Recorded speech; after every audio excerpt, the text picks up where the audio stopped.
Hey guys, it's Yodajoe 93. We got an exciting Star Wars news update to get into today. So we have quite a few new Star Wars topics to talk about in this video. But before we do, I would like to just remind you guys of something real quick little announcement.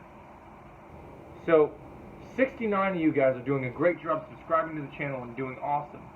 But there's 23% of you guys that are not subscribed. And I don't know what you're doing, guys. You guys are failing the Force here. It's like Han Solo said in Force Awakens. That's not how the Force works, man. And that's what I'm seeing from you guys. So we need to see a little bit better performance, guys. It'd be great. Thank you so much. What are you doing?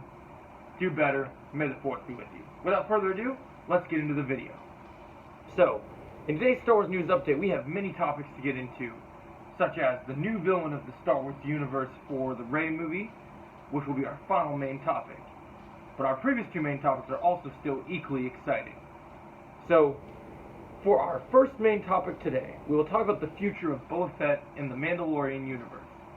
So, Boba Fett, it seems like a Book of Boba Fett Season 2 is unlikely with the treatment of the character and Lucasfilm not pursuing any plans at this moment to continue the character through his own show.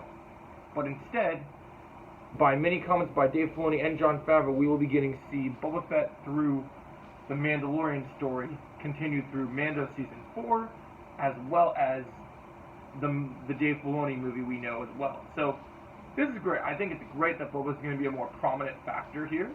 I think it's great that we're going to see Boba. I thought we should have seen him in Season 3, but I'll accept him in Season 4 as well. I think Season 4 is a great place for him to pop up. I think it's great to see him where he could show up. I'm dying to see what happens here.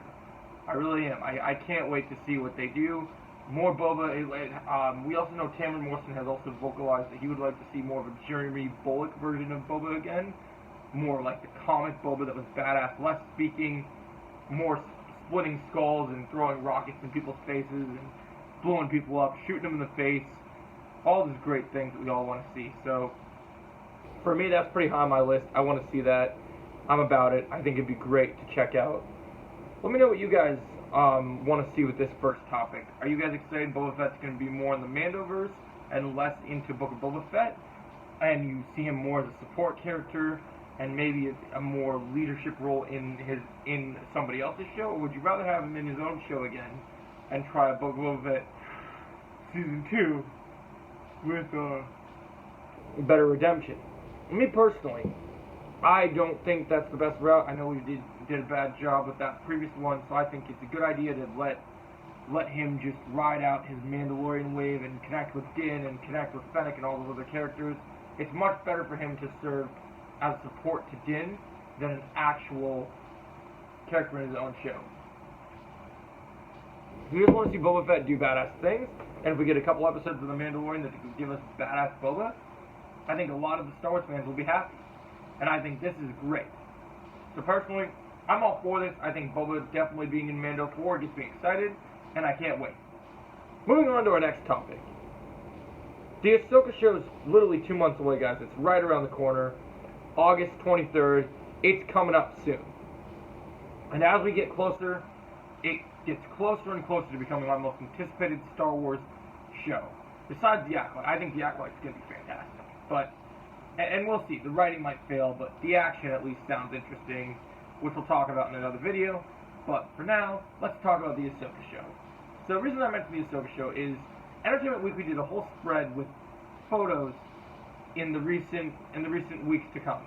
And what they did was they showed behind-the-scenes footage from the Ashoka show. There are some images in Empire magazine that you guys can look up if you want. And in one of the photos, you can see Ashoka taking on two guards or inquisitors wielding lightsabers, and they're really going to up the lightsaber game in this new Star Wars Dave Filoni show, because Ashoka is holding her lightsaber hilt without ignited in the one hand, and her other hand is holding her other twin white lightsaber. But when she's doing it, she's also got her foot up, and she's prepping. One foot is pivoting, the other is doing a side kick to the enemy. So we're going to see a lot of martial arts with Ashoka, as well as, so Dave Filoni is setting out to make more of a samurai show than Mando's Western show with all the shooting and stuff. It's going to be a lot more hard-hitting lightsaber action, which is what we were waiting for. I mean, the production value of the Obi-Wan show was so lackluster and disappointing for Disney, and it's crazy that a character like Ahsoka is getting better treatment than I think the Obi-Wan show is. But I do think this is great as well, because I love Ahsoka as a character. I think this makes sense. I think her getting badass action scenes is going to be great. Rosario Dawson is crushing it in the role. I can't wait to see her doing sidekicks and literally just lightsabering dudes and being badass. And I love Ahsoka. I think this is great. I'm hyped for the Ahsoka show. It's probably one of my most anticipated shows for the summer, next to Warrior Season 3, which I think Warrior Season 3 is a bit more anticipated. But Ahsoka's still there. Star Wars is going to deliver, and I'm excited. I'm excited for what we're going to get. I hope this is the best Star Wars show. So we talked a little bit about Ahsoka. We know what to expect from the Ahsoka show. Let's talk about our big main topic.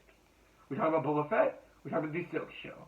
Now, there was a rumor by My Time to Shine Hello that, as you guys know, there's been no excitement for the Rey movie, the new Rey Jedi Order movie. People like, it says Rey Skywalker, but we don't call her that. Rey Palpatine is going to lead a new order of Jedi, and people heard this announcement at Star Wars Celebration that, wait, we have to get more Rey? I'm not about that. And they weren't happy about it. But it is the first Star Wars movie to come out in 2025, because Kathleen Kennedy's trying desperately to save her job. So, because of that, I think it's time to talk about this new report. So, My Time to Shine Hello has indicated who the villain will be for the new movie. So they're trying to raise hype for this Rey movie because they want people, despite it being a sequel trilogy, no matter what anyone says about the sequel trilogy, the best thing in the sequel trilogy was Kylo Ren. Adam Driver carried the sequel trilogy despite it being bad. So I think with this Rey movie, unfortunately Daisy Ridley I don't think is strong enough to carry an entire Rey movie because nobody likes Rey. They haven't done anything with the character that makes her a good character.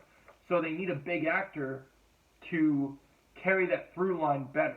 And I think they're looking at something good. So here we talk about in the article, actor Idris Elba, most known for playing Heimdall from the Thor movies, the guy who can open the Bifrost for Thor. He is going to be rumored to play the main villain of the Star Wars Rey film, Rey New Jedi Order, or just New Jedi Order. We don't know what it's going to be called, but it's in the New Jedi Order timeline where Rey is building her own Temple of Jedi after Luke Skywalker. We know Mark Hamill's indicated he's not going to be in this movie. We don't know if Poe or Finn are going to be in this movie. So we don't have much to look forward to. But a villain like Idris Elba joining this franchise is great. Idris Elba is most known for Heimdall, but he also played Brixton in the Hobbs and Shaw film, one of my favorite movies of the Fast and Furious franchise. I love his villainous line when he's beating up Hobbs and Shaw, and he says, "Does it hurt, boys? Well, I need to try a little harder." So this is great. He plays great villains. He's also known for Knuckles in the Sonic the Hedgehog 2 movie. We also know that they're going to be doing a Paramount Plus Knuckles TV show, so they're doing a spin-off of the character, which I think that's cool that they're going to be doing that. I think he's a cool character. I think he crushes his Knuckles, blowing people out of the water. He also replaced Will Smith's Deadshot as the new leader of the Suicide Squad in James Gunn's The Suicide Squad, as our favorite new assassin, Bloodsport, which he did fantastic. He's in The Office, he was in Luther. He's got a great resume. There's talk to him being the new James Bond, but adding a galaxy far, far away to his rep is not a bad way to go about it. I mean, he's already been in Marvel. Why not join Star Wars? It just makes sense. And Idris Elba, while he did play a villain in something like Hobbs and Shaw, he hasn't had a real shot at a real good villain lately. He was in Ghost Rider a long time ago, so he's worked with Marvel twice. But he's most known for Heimdall. And Heimdall is much more of a heroic role for him. And then the supporting character, he got killed. Sorry, I'm a little tired. I'm shooting this video really late, but I wanted to get my point across with this for you guys. So let's pretend this rumor is real. If Idris Elba is going to be the main villain of the new Star Wars movie, and there's no plan to make a trilogy unless this movie does well, let's talk about what we expect. So originally in the sequel trilogy, there was plans to have Darth Maul be a character like Darth Maul was meant to be a crime lord, and they were going to do that route instead of doing the First Order originally. But of course, Kathleen Kennedy changed that, and there was plans changed, and lots of shenanigans at Lucasfilm that just don't go well. So, would you guys rather have Idris Elba play a brand new villain, maybe a crime lord that has connection to the dark side and can wield a lightsaber, but maybe he's not a Sith? like maybe a dark Jedi, and he's a crime lord, and we get to see that syndicate crime-wide storyline that we get to see from that portion? Or would you rather him be raised equal in the dark side, and with Palpatine gone, we see the rising of a new Sith? Because while there is new light, while the light continues to grow, the dark side must also grow. So let me know in the comments. Would you rather see a Sith Lord rule for Idris Elba, or would you rather see him be a dark side wielder and own a crime syndicate like the new Darth Maul of this universe? I want to know your thoughts in the comments below. I also noticed there's only 23% of you guys that are subscribed, so consider helping the Force out and subscribing. It would be greatly appreciated. May the Force be with you. What do you guys think about Idris Elba? This rumor is true by my time to shine hello. Do you want to see Idris Elba play the main villain of the Star Wars universe? And would you like to see him play a Sith Lord? Or would you like to see him play a crime lord? What would you most want to see in this for Idris Elba's future? And do you like this rumor? Do you want to see Idris Elba in Star Wars? Let me know your thoughts. I definitely want to see Idris Elba in Star Wars. I think this sounds amazing. I can't wait to see him on the dark side. I think he'd be a great foe for this movie. And I think he could carry a Rey movie. So let me know your thoughts as always. May the Force be with you, and have a great day.